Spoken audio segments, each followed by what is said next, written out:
start? Yeah.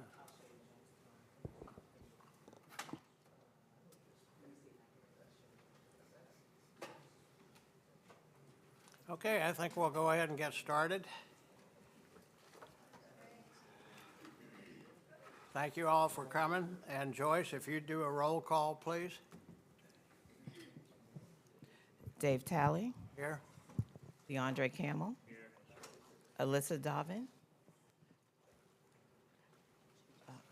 She's online. Michael Dixon, Here. Mark Bymaster. I'd like to apologize for missing the last meeting. For the record. Okay. Kathleen Weigel. I know she's absent. Frank Barbieri. Here. Okay. We have quorum. Great. And we'll start down at this end. I guess Patricia is over here, but at any rate, you can go ahead and start off from wherever you are. Take your time. Good morning, Patricia Morales from the Office of General Counsel. Heather Frederick, Chief Financial Officer. Frank Barbier, Audit Committee. Nicole Ng, OIG. Randy Ross, IG's office. Dave Talley, Audit Committee. Teresa Michael, Inspector General. Carrie High, Counsel to Inspector General. Joyce Edison, Inspector General. Christina Daniels, Office of Inspector General. Tracy Shearer, Inspector General's Office. Michael Dixon, Audit Committee. DeAndre Camel, Audit Committee. Mark Bymaster, Audit Committee.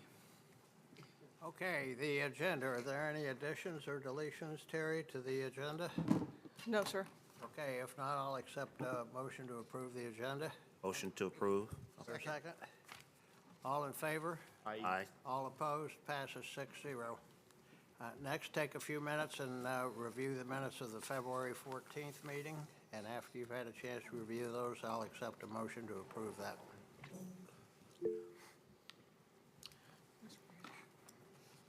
Miss Branch raised her hand. Gloria Branch raised her hand. Oh, okay. Gloria? Good morning. I just want to let you know I was on the call. Okay, good. Welcome. Thank you. Motion to approve. Second. Discussion? All in favor?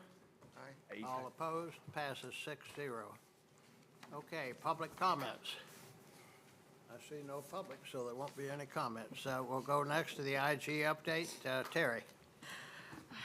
All right, good morning, everybody. It's been a while since we've met, and a couple of things have been happening, so I want to kind of get everybody updated. The first thing is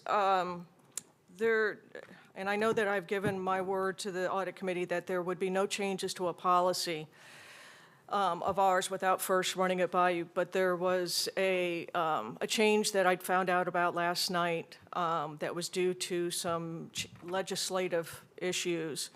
I didn't have time to prepare to add any of this, and I haven't spoken to everybody about how this came about, but there's a change to the Audit Committee selection criteria to make it in compliance with some of the initiatives regarding DEI. I just found out about it last night, so I wasn't able to prepare and get your input. It will be presented in a workshop Wednesday and voted on Wednesday. And essentially, the change is taking out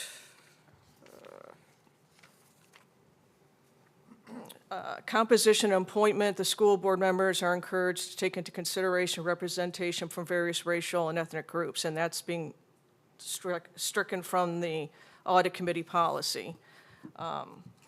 Typically, I would have run it by you all, also checked with our accreditation and our Association of Inspector General to make sure, but I will do that. I don't believe there's going to be a problem with that. And I do acknowledge that this does impact the independence, that my policy was changed without further discussion, so we're going to address that. I just ask that you all give me a chance to take a look at this, find out how this happened, and make sure that there can be no policy changes to an IG policy without the input and express of the IG. So I do understand that this is an independence impact, but I will address it, and I'll report back to the audit committee next time on this. But I don't believe this is anything nefarious or anything like that, so.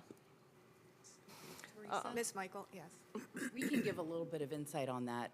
The superintendent received a communication that came from the Florida Department of Education that was originally sent from the U.S. Department of Education asking to certify compliance with Title VI and with the new SFFA versus Harvard case with regard to DEI. And as a result of that, I believe there are 9 policies that are coming up that had some language that we wanted to make sure that when he certifies to the state compliance, that we were all in compliance. And the original due date for that letter was April 18th. It was extended to. No, it's actually, for us, it is due the 18th. The state to the U.S. Department of Education is due the 24th. And we were putting at risk approximately $300 million of federal funds that we receive. And as I said, I understand the note, I understand why, I understand the need for it. I have absolutely, no concerns. My concern is that somebody could come in and change an IG policy. I'm supposed to be independent and without any, so that as an independent entity, that's a concern. So we're going to go forward and make some adjustments. I know that this was probably absolutely nothing, they're doing a public workshop on it next week. It's not, and it's being voted on. And again, I understand the process behind it. I just got to make sure that the IG is included in those, when it's the IG policy. And I can make sure that that happens in the future. It was just because of the speed in which we had to respond and we. It came down on Monday, and so basically between Monday and yesterday, a lot of work was done to make sure that we were, had a review of all of our policies and that whatever it is that could be questioned, we were addressing. And again, I understand completely the intent fully. I really do. And I don't believe there was anything at all that was, nefarious or trying to do something, without the IG's knowledge. That is not my intent at all. And like I So said, so what you're saying is that it bypassed her only because of the rapidity of how fast it came up? Because it was kind of disappointing that she was overlooked on something that was her that was not policy. intentional at all. I know we worked with legal to even identify which policies we needed to address. And so finalizing that list and then having to decide whether to repeal, what minor modifications needed to be done. And so it was completely unintentional. And I can tell you in the future, nothing would be brought forward without first running it by you. That's good to hear. Thank you, I Heather. mean, this was unexpected for us as well. And just making sure that we respond quickly so that we don't put our federal funds at risk. And again, I fully understand, and I had talked to the superintendent because we had discussed some of the different things that we were reading and we were tracking the legislation. So I knew that there were, some things coming down. So I understand that completely. So I just wanted to explain to the committee, because I always told them I would not make any changes without first running it by them as well. I know you have a hand raised Yes. online. Ms. before Branch? us. I just want to reiterate that Ms. Frederick and legal are 100% correct. No one is being left out here, so I don't want that to seem like it was. I know, Ms. Michael, you said you understand, but it kind of seems that way. So Ms. Frederick and legal are 100% correct. When things have to be done immediately, so our funds aren't at risk, that's what we have to do. I just want to be really clear that Ms. Frederick and legal are 100% correct. I have a question, Mr. Chair. Yes. Now the other 9, is it possible we could be, first let me ask a question. Mr. High, are we currently reviewing some of our policies? Yes, we are. So are these the policies that's on the question now that we're currently reviewing? This particular policy, 1.091, yes. So, yes. So are we still required, since these other 9 are coming down, do we still need to continue reviewing and making any recommendations considering? Or can we get those 9 that are coming and participate as we are reviewing our current policies? Can I address this? Those 9 policy, the revisions that are being made are being made under emergency policy. So they will need to come back within the next 90 days. So it would be very helpful if you did review it, because frankly, the changes that are being made here are just a scalpel to certain language that's being questioned. And so, it would be very helpful to address the policy as a whole.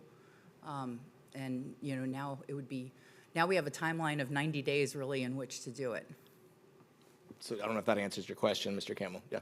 So we could agenda those immediately? That's been the plan. I think what our timeline was, hopefully by the end of summer, to have all of our IG policies fully amended, reviewed, and prepared for workshop development and then adoption. Okay. So, All right, thank you. we're still on track. Yes. Can I ask a question here, please? Sure. How many IG people are there in the state of Florida? About. Give me a ballpark. 10? 100? No, I would say, between the state. Our state. The state. This is a Yeah. state of Florida thing. Okay, so every state agency has to have a IG. All the universities have to have an IG. Most of the counties have IGs and clerks of the court. Okay. So this is affecting a lot of IG offices, these new policies.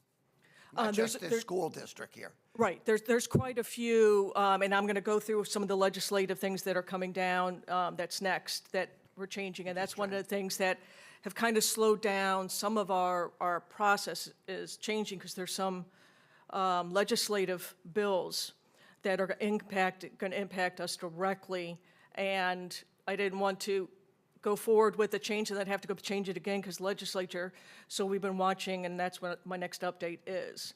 So, removing this language is being done across the entire state. It's federally done as well. It's a federal. Right, It's not just the it's state of there. Florida. Right. It's across the country. Yeah.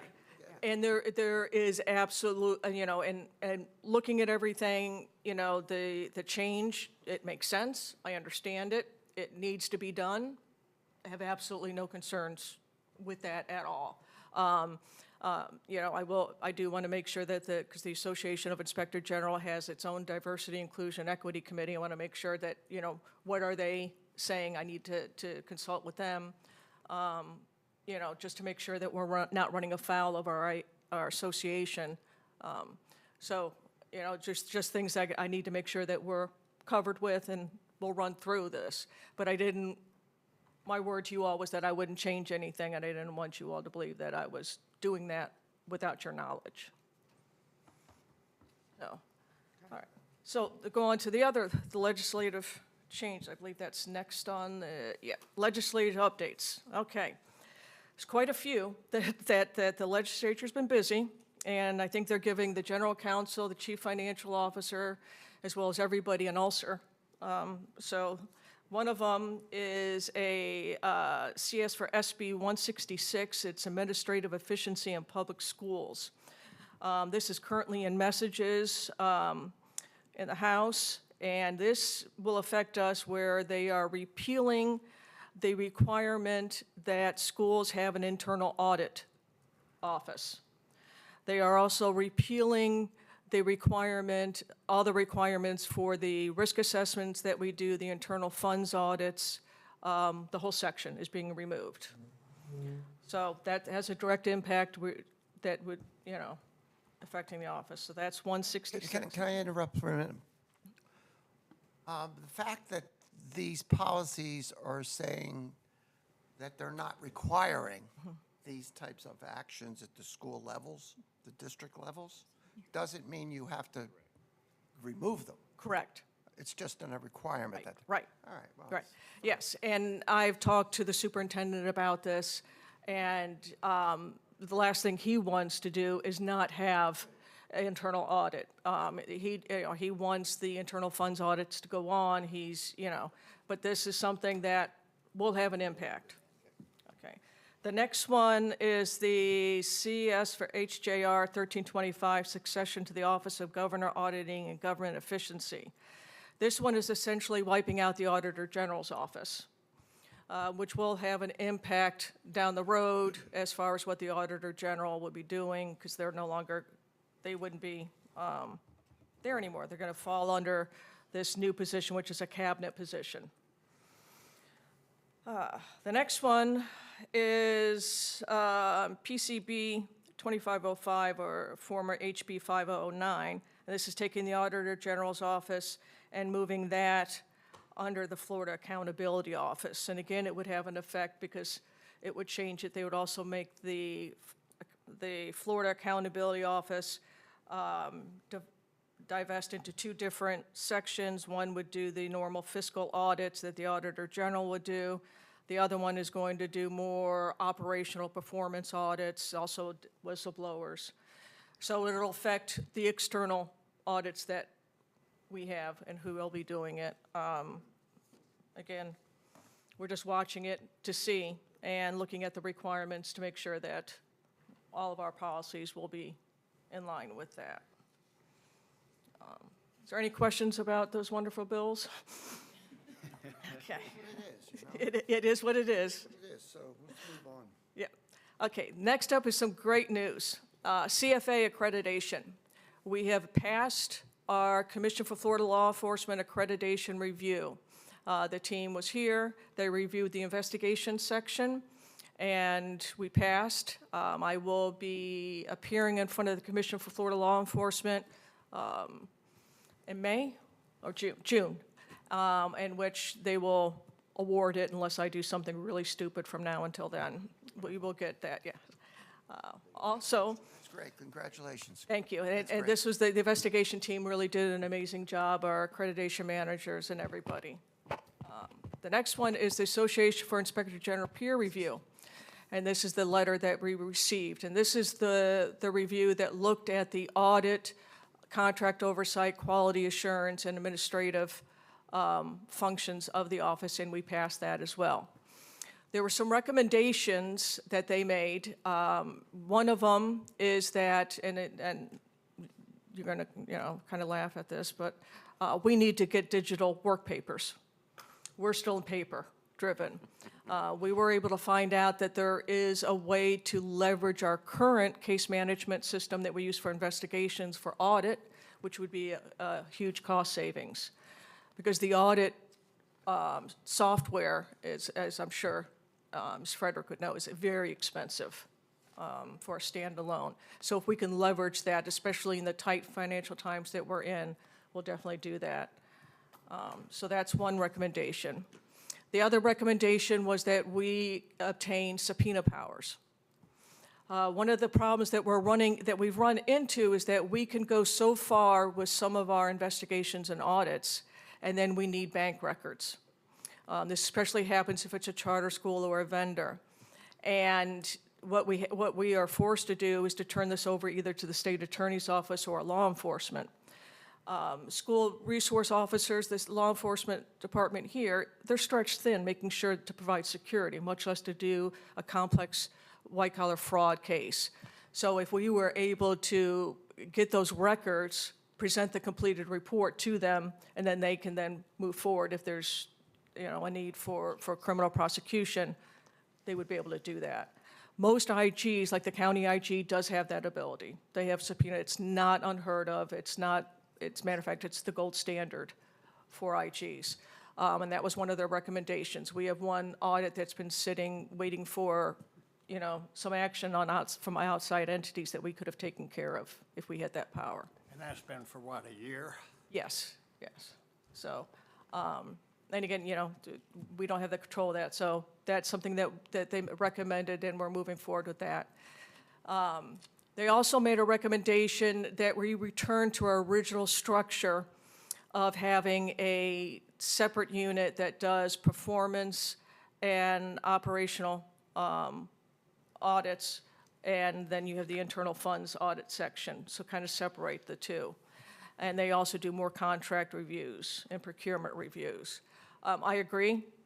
I'd like to do that. We need 2 audit supervisors to do that, and that's been a hard issue to get. So we are working on that.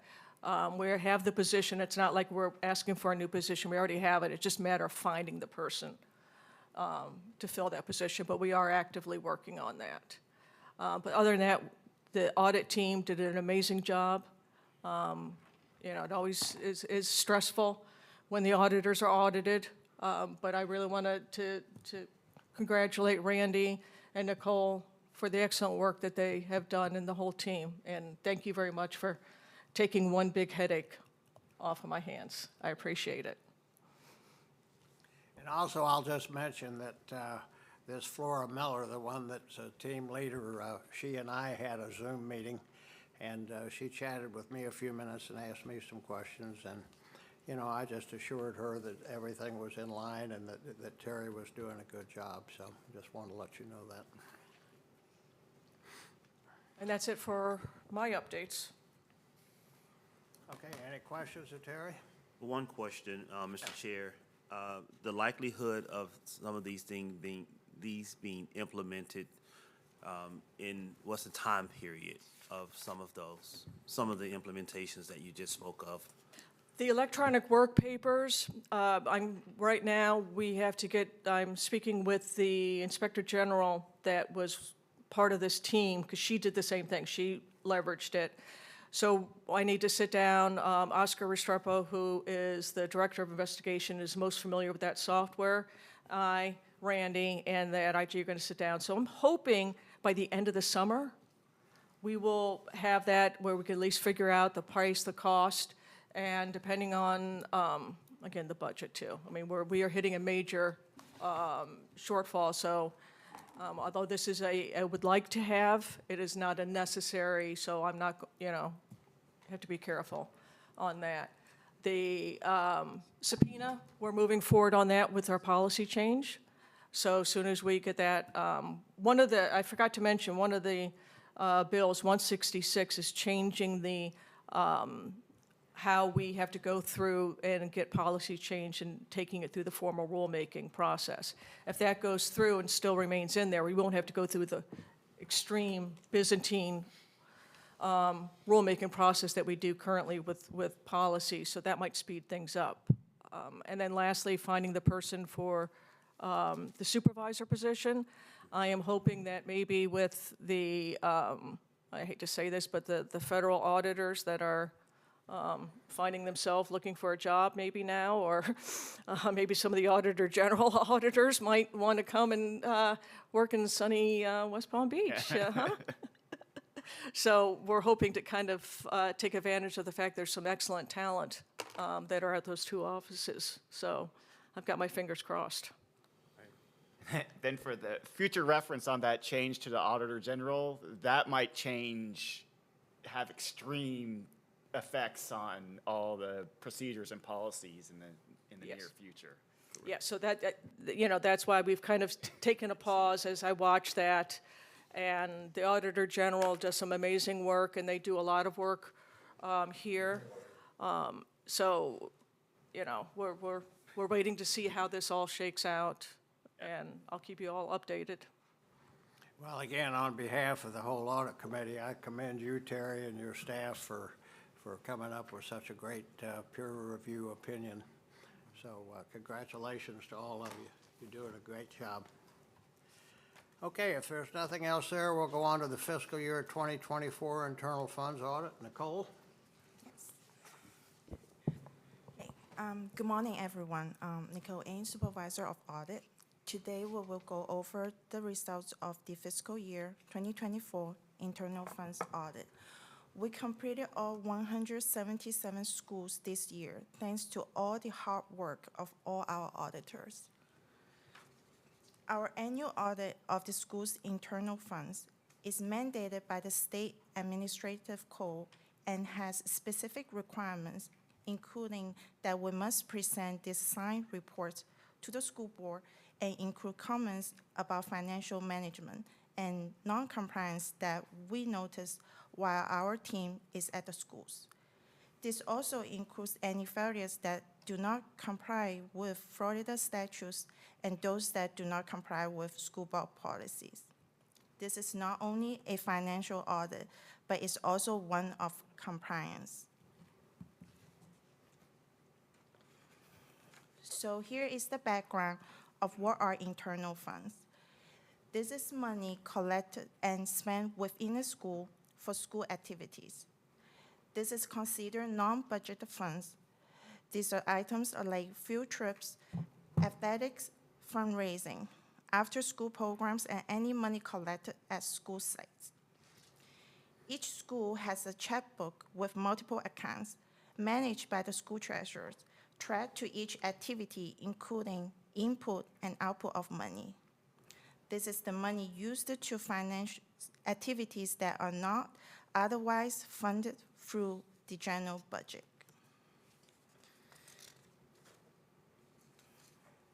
During the school year 2024, we have 177 schools, 1 middle school and 1 high school more than 2023.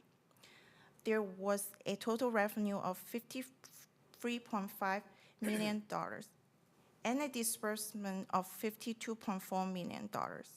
The overall fund balance of all schools was up $1.7 million, totaling $25.8 million. This is historical information showing the number of schools versus the collected funds each year district-wide. It began when the office took over the function of auditing internal funds.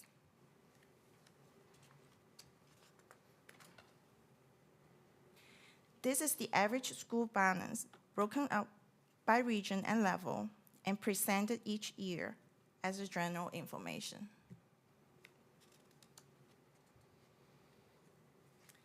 This year, the number of schools with no non-compliances decreased and overall findings increased compared to last year. Here are the highlights. This year, we had a total of 18 schools that had no reportable findings. Of those 18 schools, 1 school had 6 years in a row of no findings, 1 school with 5 years of no findings, 1 school with 4 years no findings, and 3 schools were 2 years back-to-back. This does not mean that there is absolutely no problem at the school. It just means that there is maybe a minor or insignificant issue. However, we discuss every situation that we observe with the principal and the treasurer while we are at those schools.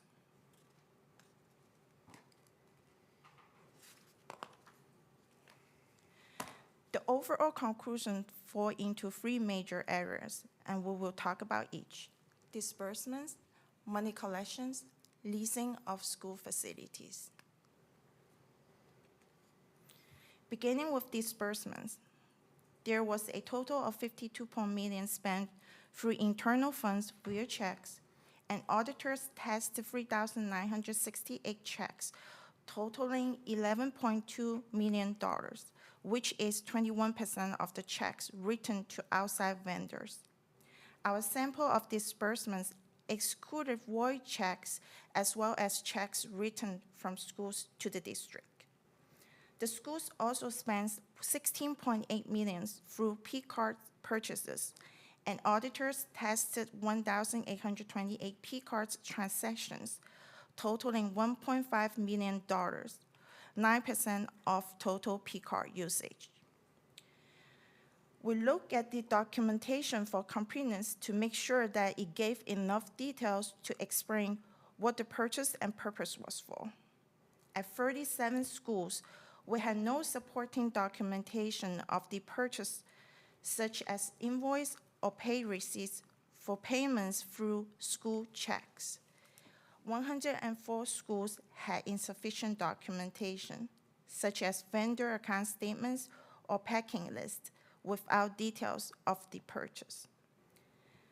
I want to point out that this is not the specific number of transactions, but rather than the number of schools where we saw this occur. We also checked to ensure that transactions were authorized properly. For example, any purchases of $1,000 or more need a pre-signed purchase order by the principal. The purpose of this requirement is to inform the principal of a potentially large purchase and to verify that sufficient funding was available before committing to the purchase. At 76 schools were encountered purchases over $1,000 in which there was not a pre-signed purchase order for the expenditures. We also came across 28 schools that issued the school checks without a signed check requisitions. Vendor performing service on campus without consultant agreements. A part of the consultant agreements to make sure that background screening requirements have been met before the vendor comes to school sites while students are present. At 27 schools where vendors performed the service on campus, the consultant agreement was not obtained and signed by the consultant and the principal. Moving on to the revenue collections. In fiscal year 2024, the district had a total revenue of $53.5 million, and we look at 4,867 money collector reports, totaling $2.3 million in deposits. For money not being timely deposited, state rules require that from the time the staff member collected monies at the school, it is supposed to be in the bank within 5 working days. The district also requires staff members to deposit all collected funds into the drop safe lot on the same day of the collections, by the end of the working day. Those were the 2 areas we examined. At 39 schools, staff had delays ranging from 1 to 54 working days in depositing monies to the drop safe. At 17 schools, the treasurers recorded collections into the accounting system for bank deposits within an average delays of 7 days. We also look at fundraising activities for compliances with school board policies and district procedures. Non-compliances was found in the following 4 categories on the screen.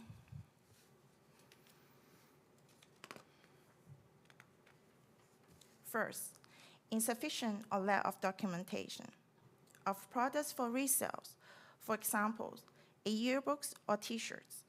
At 31 schools, sales item inventory reports were missing, either missing or not used. This documentation is necessary to give the principal assurance that all the money that should be collected has been collected.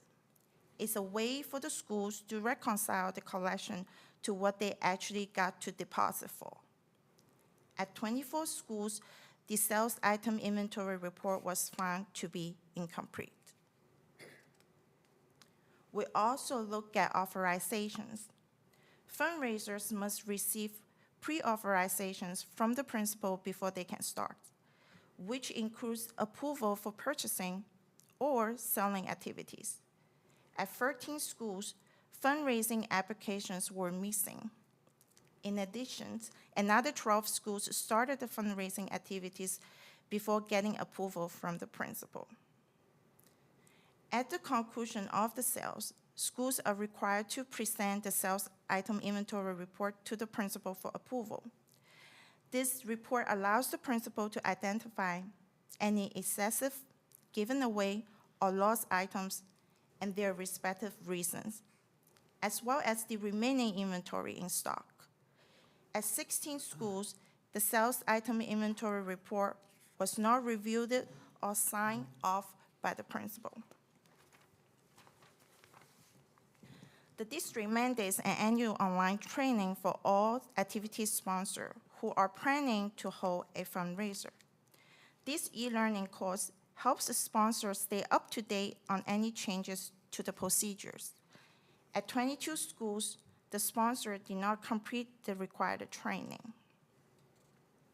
In these last sessions, we also verified the accuracy of the reported revenue and confirmed that it agreed with the estimate provided by the sales item inventory report. At 22 schools, we find instances of revenue shortages. This happened because of the incorrect inventory recorded at the beginning or end of the fundraiser. We also find situations at 10 schools where the revenue was recorded in the primary activity account instead of a separate account, what we call a decimalized account, and the money became commingled with other activities, which makes it difficult to determine if everything was collected. We look at the pre-numbered documents, including the drop safe log, school checks, classroom receipt books, and any financial documents that are pre-numbered and used for collecting or recording money. The district created a document custodian position that is assigned by the principal, and their responsibility is to maintain the inventory and controls of these pre-numbered documents. So we look at the procedures to make sure this control was occurring. At 69 schools, no inventory was performed on some pre-numbered documents. In most cases, this happens because staff only complete the drop safe law and didn't realize that they still had to track the school checks and classroom receipts. In addition, some schools have pre-numbered tickets for events like school dances, and the school did not do periodic inventories for those. We make sure to point this out to the school when encountered, and this was corrected as we go. Moving to the leasing of school facilities. Every school has the opportunity to lease out space within their facility. There is a district-wide fee schedule that is approved each year. We look at leasing at the schools when they had these activities. At 43 schools, we encounter where the lease agreement was not properly signed, such as the manual signature of the leasee and witnesses were missing. Or the school collected leasing fees from the leasee, but did not have the corresponding records in the system, nor assigned lease agreements. These are legal documents that need to be signed and retained at the school level. The district also has a rule that payments must be received at least 48 hours in advance, and at 33 schools, we found that the payment was delayed. Thank you for your time today, and I welcome any questions. Any questions of Nicole? Comments, Frank? Mr. Chairman, can the audit department give us a list of habitual, I'd like to see how many schools have repeat findings so that we can determine whether there's an error at the school that needs to be corrected in training or something. That's my first question. The other one is, why do we only have 177 schools? There's 182 schools. Maybe Blue Lake and Garcia High wasn't in this audit, but there's 182 schools in the district. Now, the 177 schools are those schools that they maintain internal funds, but for some other schools that they may not have internal funds. I believe, Heather may have some, insight into why some of the schools may not have the internal funds. The audit is focused on those internal funds only. For those schools that they don't have internal funds, we did not audit it. Understand, okay. And then, I'm sorry. I was just going to mention that what we're going to implement this year, because we do have a significant amount of training. Last year, we auto-enrolled all the sponsors that we knew would have to take the fundraising training, but we're still having findings. So now what we're going to do is we went through the report, and every Every school that has a finding, they're going to be required to take a training related to that particular finding. So whether it's the bookkeeper, the sponsor, the principal, if it's related to disbursements, they're going to have to take the disbursements finding. If they have fundraising training, they'll have to take the fundraising training. So we're going to make it more directed to say if you have a finding, you have to take the training related to that finding. And so that's what we're going to try to implement this year. And then we have a report that we send out monthly to the principals that gives an update to show, you know, how many have taken the training within their school site. There's also in the policy that has been done and was actually, from what I understand, initiated by Superintendent Johnson. Art Johnson, was that if you have a repeat finding from a principal, that is the same thing that has to be reflected on their evaluations. So that is something that we are tracking. You have to make sure it's the same individual, same process. So that will also be included as well. Another question. Mr. Chair, another question. So I thought when we instituted the leasing program some years ago that it was a fail-safe and a school couldn't get by with leasing without going through the system to put the insurance and whatever in. So I guess it's not so fail-safe if they can just not put it in at all. I mean, I thought that there was no way to lease without going through that system. I would say that I'm not sure if Ms. Garrison is online, but there are always ways around controls. And so what we do is we try to put in mitigating controls, as many as possible, but without looking at the specific one. I mean, there is always the possibility that, you know, they could, you know, just because of timing, say, okay, we know who you are, you know, yes, you can come and rent it, and yes, and then they know they're going to get the information afterwards, you know, so I'm sure that's still possible. I don't know that there's any way around that because it's purposefully circumventing the procedures in place. Patricia? Just really briefly, we use the Tririga system for the leases. And one of the things that they're going to be implementing, I think, to make it a quicker process is they're looking to have electronic signatures be available for, you know, the lessees. You know, frankly, that has been, I guess, the problem. Certain times, I guess the leases end up being executed probably closer in time to when they want the property, they want to use it. And so they're trying to fix that so that it can be done in advance so you can get the certificates of insurance and everything in order. So there are some processes that are being. Right, and that was a recommendation from Mr. Law, that we actually allow the electronic signature. Some schools were doing it. It wasn't actually in the procedures. So now we received the okay that we can proceed with that. It is going to be an actual programming change, so it won't be as quick as we want it. But I know Ms. Garrison has already reached out to the IT team so that they can make that change. Yeah, what we found at the school site is some principal also raised concerns about having some lessees came on campus while students are on site. So they want to, you know, streamline the process. And that's why I spoke with Ms. Frederick about, you know, whether it's feasible to implement the digital signatures for the lessees. And now they are trying to, you know, to work it out and see how can, you know, streamline this process without, you know, or may be able to eliminate the no lessees signatures on the lease agreement prior to using the school facilities. And then another things to answer Mr. Barbieri's questions about the repeated findings.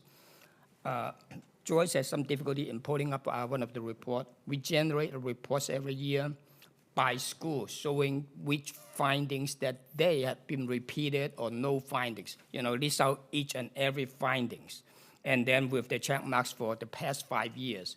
When we visit the schools, we will give a copy of that, you know, a summary sheet to the principals, either a new principal or the existing principals. They will be aware of which areas may be their concerns so that they can take actions accordingly.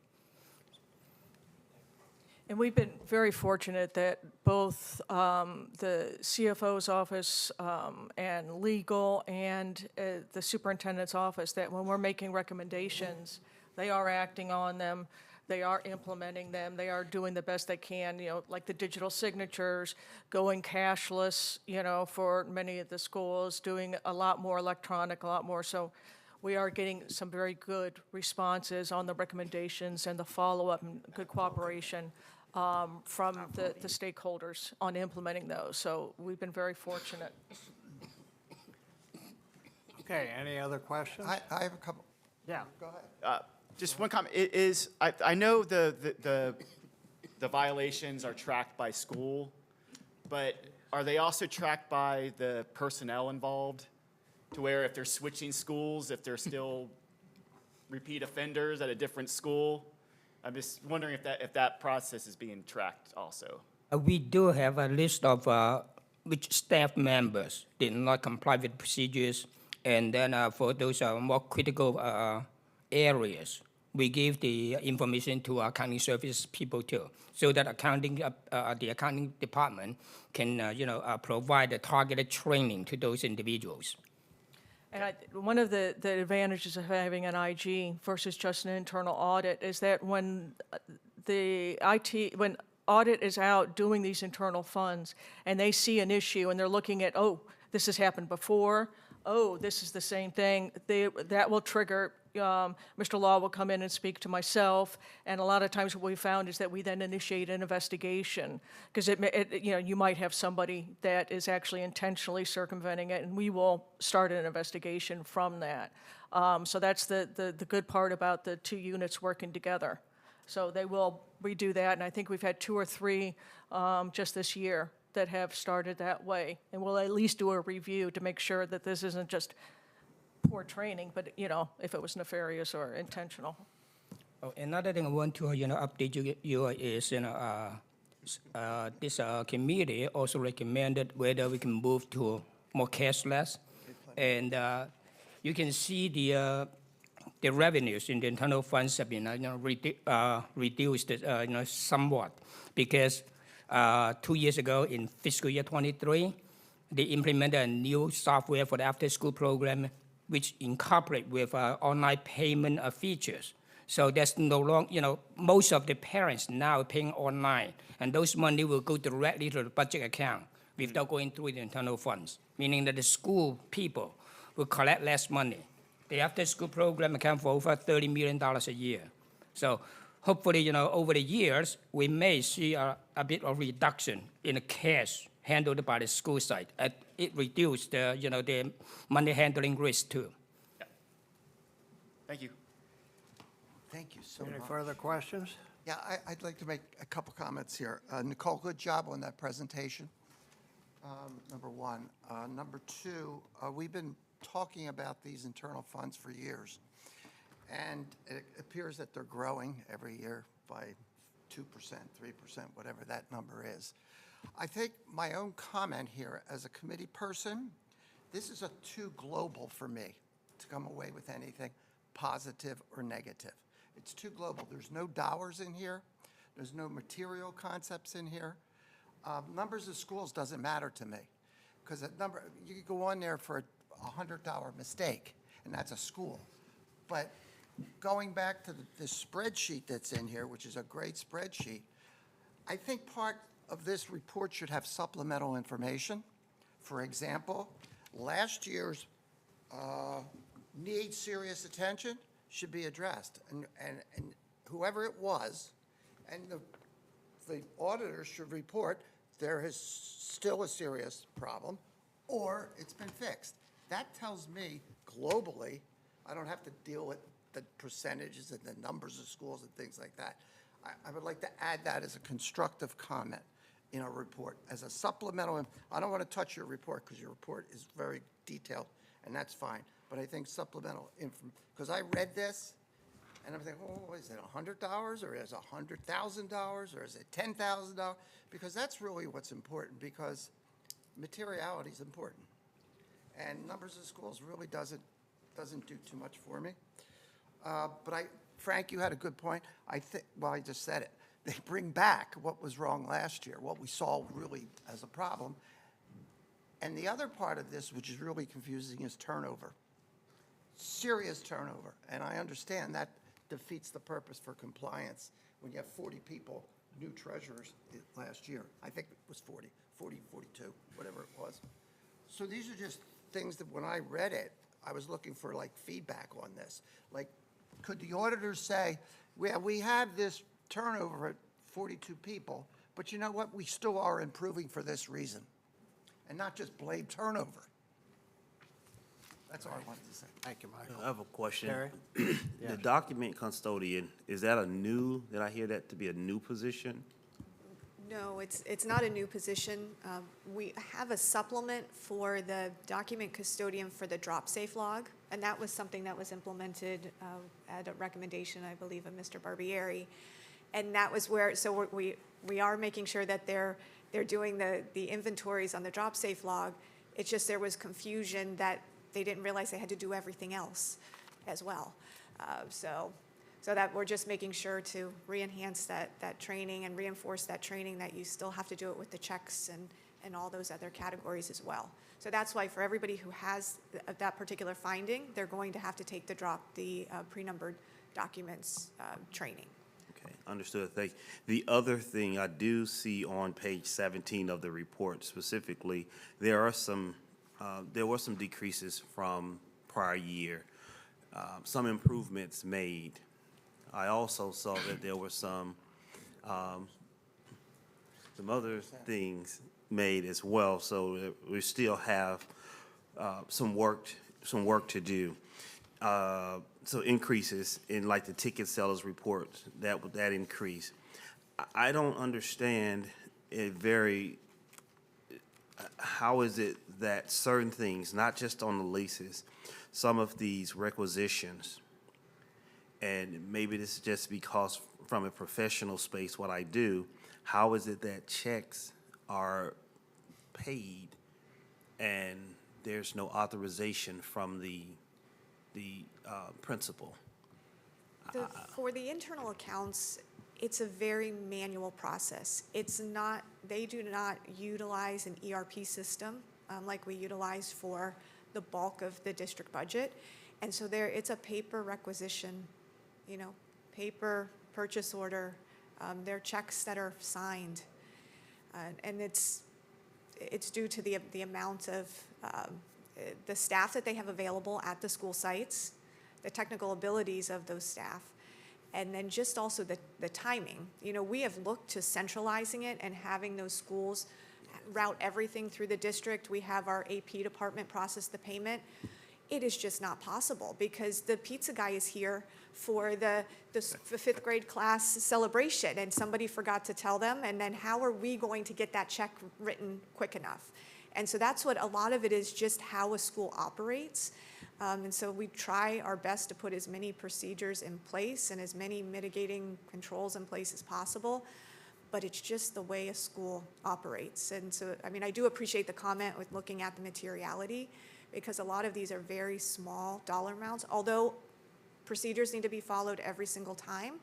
But that's what my team looks through when they're going through the report. They're trying to go through and assess, okay, really, where is there a problem? Because schools are always it's very difficult. When those schools have 100% no findings, that is amazing, because when the internal audit goes in and looks at those schools, they are very detailed. So for anybody to not have anything is, truly impressive. And I didn't mean to interrupt. Oh, no, you answered the question perfectly. So no interruption, no need to.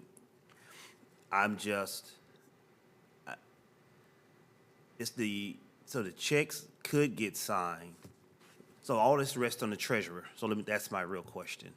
The requisition and all of that rests with the treasurer and the principal.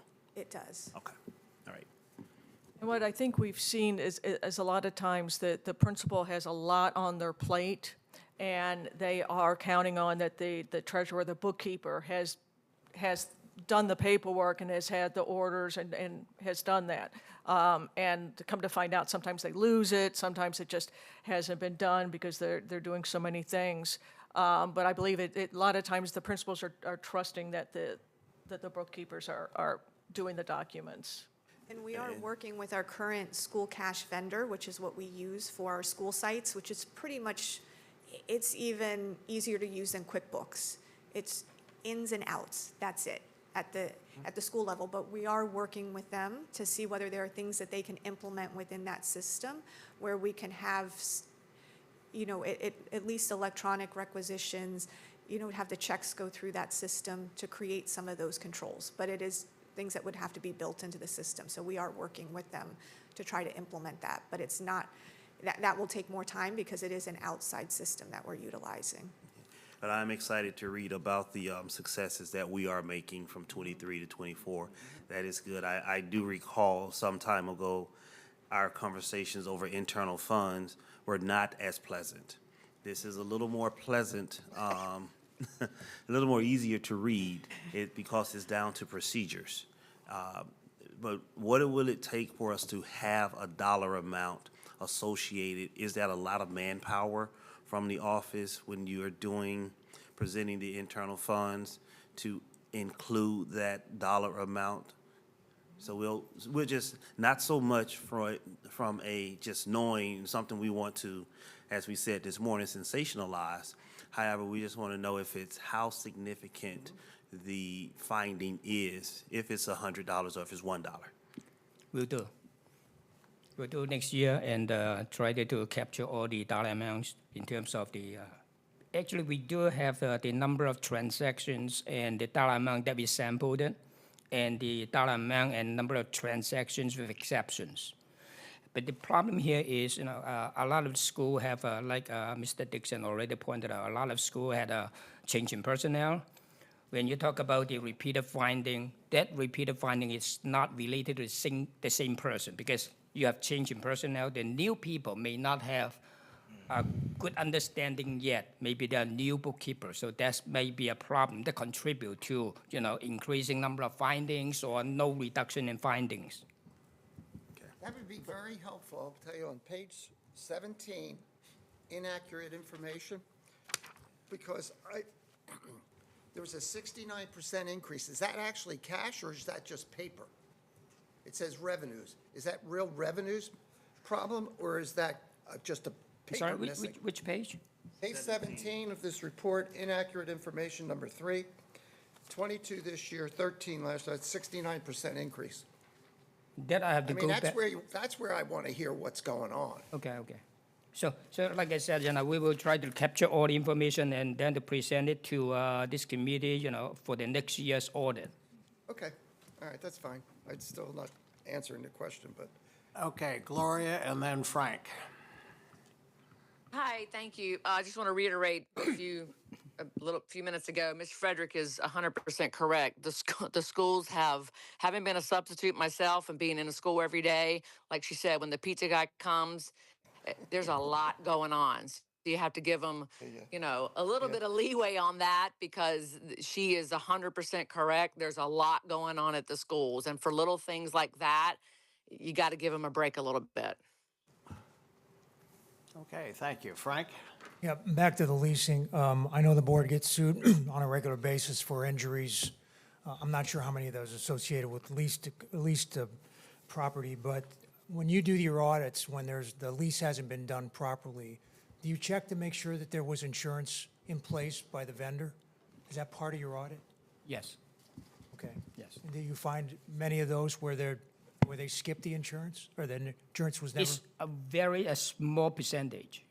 Most of them, they are in compliance with their insurance requirements, that they are required to submit a set of insurance and maintain it at the school site. Okay, and there seems to be some issues with people that may not have their own insurance. In the past, the district allowed them to use the district's, a big policy, okay, to purchase the liability insurance.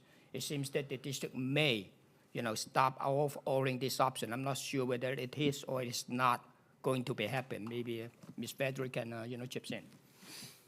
I'm not aware of any change to our current process, so I'll have to bring that back to the next committee. Because that's what we heard from, some school site people, that right now we have the pool insurance policy, like a big policy. People can purchase it and pay the insurance premium to the district, and then we'll get the required insurance. So, All right, thank you. Okay, are there any I further have one more questions? question. Mark? For this, a lot of this comes down to change in personnel. So we have the training issue on new employees. My question is, obviously, the new person comes in, they're first probably learning all the normal operations and then moving on to maybe the internal funds. Or is the training all commingled? Is it all together when they start, or is it in pieces? It's going to be up to each individual principal. Okay. Because the treasurer is a direct report to the principal and a dotted line to accounting services. And so they are pulled to work on a lot of different things. And so it is up to the principal in terms of how they have access to the training. Because I think the conundrum here is the internal funds is probably not on the top of the priority when they're getting the training done, and that's where you probably see some of these gaps in procedures. Well, and a lot of it is too, when it happens. Yeah. You know, you might take the training and then you don't see that for a month Yeah. and actually experience it. So that's part of it as well, is the training and the timing of it. So we do have a team, a support team here in the district. They have a group of schools that they work with. And so they're there as kind of a phone a friend, a hotline whenever they have a question. When we have turnover at schools, or there's somebody new that needs training, they'll come out and they'll do a one-on-one session with them. We also have a lot of virtual meetings. We used to bring them in at least once, twice a year, but the principals really didn't like them leaving the school sites, so we do those meetings virtually now. And then we've recorded all of the trainings so that they can watch them multiple times. So it's not just one time and they miss it. Now they can go back and re-watch it, you know, especially okay, well, now we have to actually, I need to make sure those fundraising documents are right. They can go and watch that training again and walk through it. Okay. Through the chair, Mr. Talley, may I make a comment? Mr. Bymaster, just so you are also aware that the IG itself provides outreach and supplemental training that is specifically targeting future principals. So we will go meet with, like this past year, Auditor Danielle Thomas and I went and met with a group of current assistant principals and future administrators who are aspiring to become principals to really begin explaining that a lot of this stuff, at least from my perspective as a lawyer, you can prime and set a foundation for people thinking that when they make decisions involving money, it's not your money, you know? Yeah. And I really feel like, and I don't know how much that's incorporated into the training they receive now from the district writ large, but a lot of times that simple message, when you're explaining this audit process, all of a sudden you see this light sort of go off where they think, well, this isn't just about following procedures and it isn't about checking boxes and the auditors aren't out here nitpicking. It's about making sure that we are safeguarding money that doesn't belong to us. Yeah. You know, and I really think that to the extent that we can continue with delivering that message, hopefully it will help, because I think that oftentimes people view our audit findings and they just look for ways to avoid the audit finding, and that's not the goal. The goal is to safeguard and ensure that we're using cash in ways that are responsible and efficient and effective. So just know that we also engage in that outreach, and again, maybe that needs to be ramped up a little more. Last question, Mr. Chair, is are you able to, what's the word I'm looking for? Each school, you have an average amount of what the internal fund looks like at each school on an, I know it varies, but averaging, I just want to say, Palm Beach Central High, on an average, they are doing X amount annually in their internal fund. Is that broken down in that way? Not so much in this report, but is it somewhere documented Yes, we have it by school. by school? Yeah. Okay, thank you. and actually, we also have the individual school profile statement that shows the in and out for how much by individual schools. That is in the almost 700 page full report for this. The one that we presented today is only the management letter. The first section is 32 pages, but that full report is almost 700 pages. So each individual school with all the findings, with the school profile, who is the principal, who was the bookkeeper, who is the bookkeeper at the time of audit, and so on and so forth. they are available in there. And the dollar amounts are also included in that Correct. report, and that's what my team goes through to target which are the schools that have truly significant findings. You know, not just based on number of schools, they might have, 10 different findings, but we look at the findings and say, is this a significant?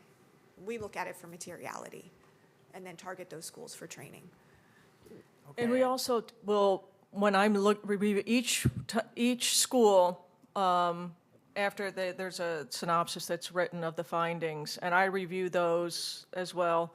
And part of the risk analysis and assessment that we do, I look at to see if I'm seeing trends, if there's issues that what are we missing? Why are we having an increase? And then we'll get together and maybe we need to do a review of the athletic program, or maybe we need to do a further audit of this area. So that's constantly being done, and I think we maybe need to do a better job of documenting that and communicating that to you all. It appears that there's a lot behind the scenes going on, which is good. So people have eyes on this, whether it's 700 pages or summaries that your office is doing with your personnel that support the schools. Maybe a caption of a couple of those things in this report would be helpful, so we don't have to ask you questions and bother you with it. Yeah, we need to do a better job of communicating the analysis and the work that we're doing behind the scenes on this stuff, and I will definitely make sure that. Thank you. that we Mr. do that. Dixon, this is one of the example page. Maybe Joyce, can you put it as a full page? It's fine. Now, this is by individual school. We have this profile, the school name, who is the principal. The treasurer is, during the fiscal year, and then during our audit, who is it? If it's an elementary schools with after-school program, who was and who is the after-school site director, and then the bottom is showing all those in and out, by the functions of the internal funds, and the ending balance too. Okay, are there any further questions? And then after that will be the detailed finding by each of the school. So each school, will be like this. Great. Maybe scroll down next page, Joyce, please. So these are the actual detailed finding that we send it out, and then even with the dollar amount, like if you look at the deposit of money, that deposit number, and so forth with the dollar amount too. The next page will be the disbursement of finding, usually. Like the pre-numbered document or the fundraisers, what happened, and so forth. All the details are in this 700-page report by schools. Okay, if there are no further questions, I'll accept a motion to approve this report. Motion to approve. Second. Discussion, all in favor? Aye. All opposed? Passes 6-0. Nicole, again, excellent presentation. Thank you so much. Okay, we'll move on to item number 6, compliance and QA with Terry. Right, I am covering for Mr. Bliss. We have the quarterly report on the procurement activities that he attended. There was only one where he found a issue or potential concern, and that was addressed at the time involving adequacy of backup documentation regarding a Cork meeting on March 6th. And he's going to work with them, and I think they took care of it immediately at the time to provide that backup. The follow-up and recommendation status report, we've had a market improvement. There's some extremely old corpses that were on here before from 2019, and those have been taken care of, and it's much more up to date. And one of the changes that we're working towards in the change to the follow-ups is doing a risk acceptance on those issues that it just doesn't make sense to spend the money and time to fix an issue. We'll do the risk acceptance, and we can stop bringing something back up for 10 years at a time. So that is something that we're going to work forward. And it's also something that the stakeholder, if they believe that this is something that it's not worth, the juice isn't worth the squeeze, they can also present it, and it will be brought to the audit committee for review on the final acceptance, is the way we have it proposed.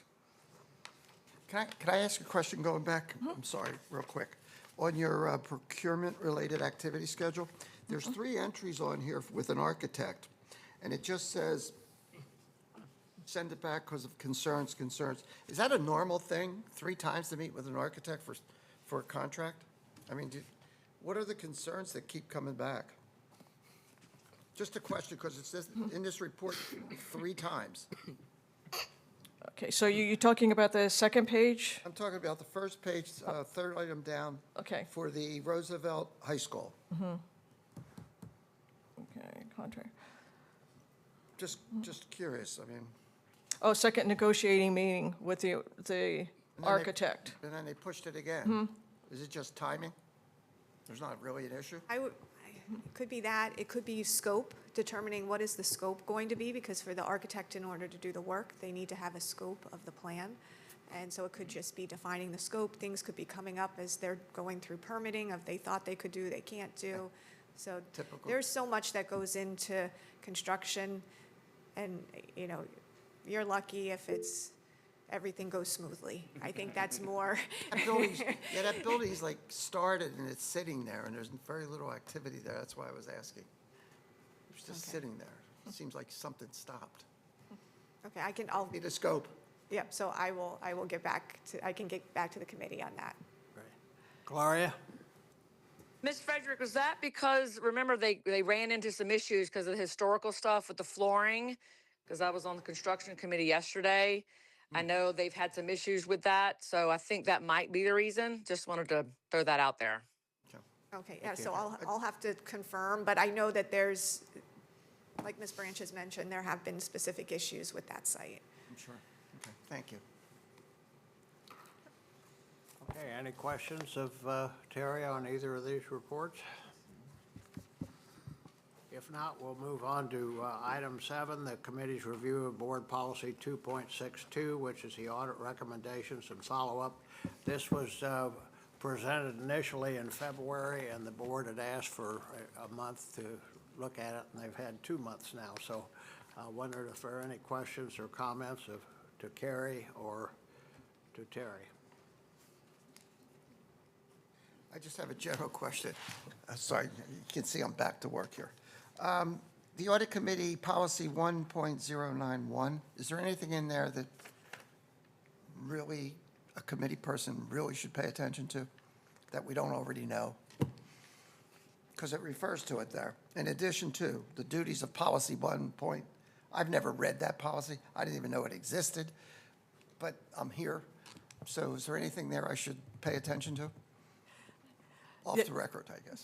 That wasn't the right thing to do.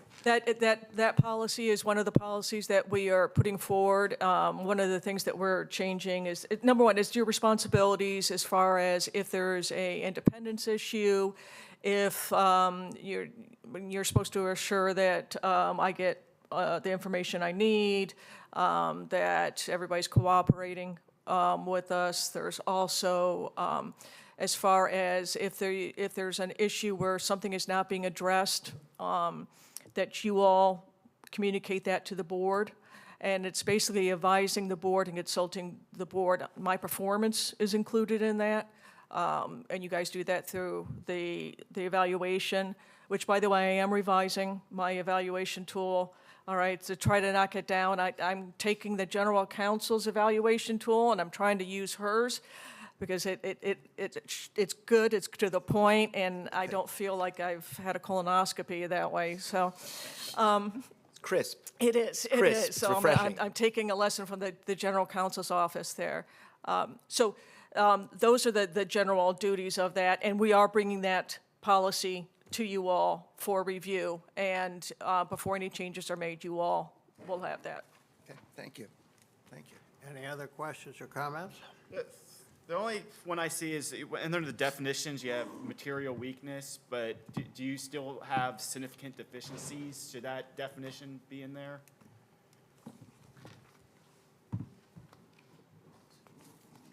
Usually when you do an audit, you could either have a material weakness or a significant deficiency. Maybe that should be defined.